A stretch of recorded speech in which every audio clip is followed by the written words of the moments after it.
Olá, pessoal. Cortei um círculo de 18 centímetros e vou alinhavar toda a volta. Alinhavei tudo. Vou colocar um sabonete aqui dentro. Ó, vou ajeitar aqui para isso aqui, ó, ficar lá na ponta, hein? Pode puxar bastante mesmo. Vocês vão ver que bebê perfumado, lindo que vai ficar, hein? Puxa aí o máximo que der, segura e dá um pontinho para arrematar.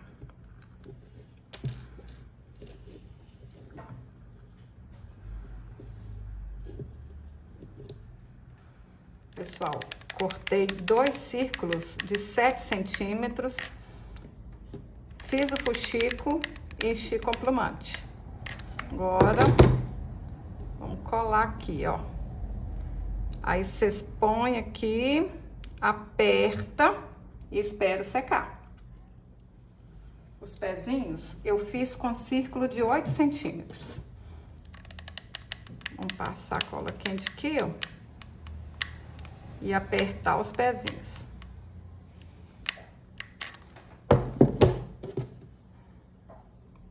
Ó, aperta aí mesmo, tá bom? Pra fazer a cabeça, eu cortei um círculo de 10 centímetros, fiz um fuxico e enchi com plumante. Cortei no feltro 12 centímetros por 6 centímetros e vamos fazer o gorrinho do boneco. Olha, ajeita aqui pra tampar aqui atrás, ó. Ajeitei. Vem cá na frente, ó. Ajeita direitinho. Então, agora, segura pra não soltar. E passa um pouquinho de cola.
Gente, é claro que eu tô apaixonada, né? Olha que trenzinho mais bonitinho.